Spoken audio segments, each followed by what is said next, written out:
What's up, guys? It's a super rainy day over here. I'm at the office, and basically, we're putting up another clip from the Make Money Making Videos podcast. The full podcast is going to be linked down below. This one is called How to Create Consistent Income Creating Videos. Without further ado, let's jump into it. Welcome back to the Make Money Making Videos podcast. That's one of the biggest things in freelancing is, people get one project here for this amount, one project here for this amount, one project here. They might do 10 projects or 15 projects in a month.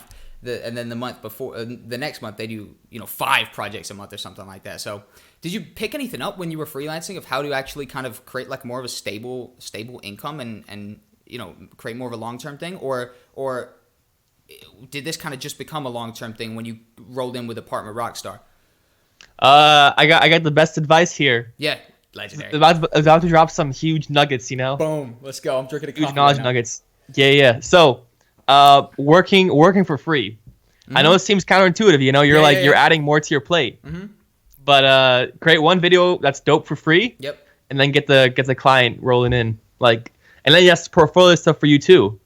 And then that's word of mouth too. Like, this guy is awesome. He created a video for free for me, and now he's doing all my other video stuff.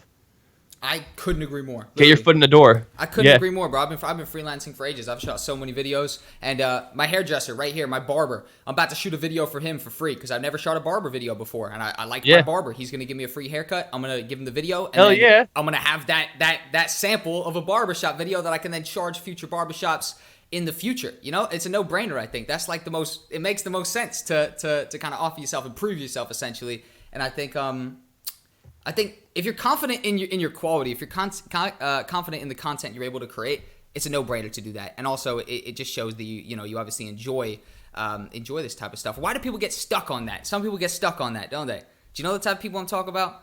Stuck on working for free? The idea of working for free. Another example right now is there's this personal trainer in my area. Yep. Who trains at this one gym, and then I'm gonna exchange video content for him for personal training. Boom. So you're trading each other. You're bartering. Barter's the best thing.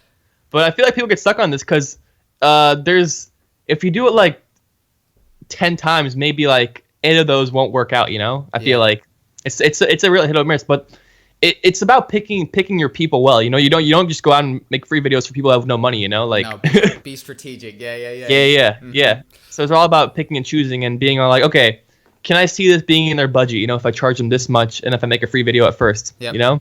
100%. Would you have you ever left money on the table okay, so I'll give you a perfect example, right? I've shot these videos for this car dealership. This is a new type of video I've been creating recently, is for these car dealerships around my area. And when I had the meeting, they sounded like they wanted multiple videos. So in order to have a larger quantity of videos ordered, I reduced the price. I thought I could charge him maybe 500 pounds a video, something like that. I only charged him 300, right? So I knocked off like 200, or maybe I was going to think maybe 450 or something like that. And I charged less, but I've now worked on 4 projects with them, and we're going to work on more now, going forward. So I've set myself up for repeat business. Have you ever done something like that? Do you think that's a good idea? Would you advise other people to do something like that? It's been a strategy that I've played on. This kind of worked out in my favor. Setting up for repeat business. Mm-hmm.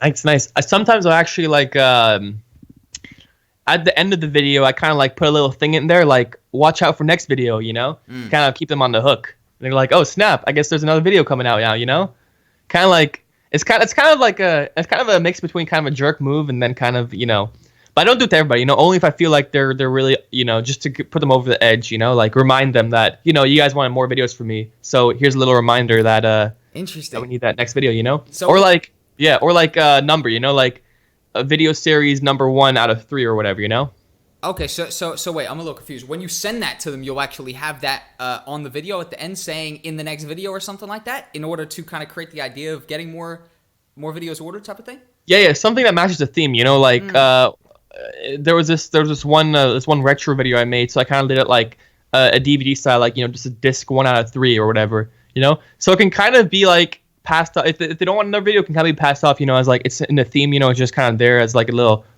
stylistic thing. Or, I can use it as like, hey, here's a reminder that we're going to make more videos. Interesting. Yeah, it's pretty wild. Yeah. But you know, don't do it every time. You know, only if you really feel like, only if you really talk about making more videos. You know. Yeah. 100%. You wouldn't do this out of nowhere or anything like that.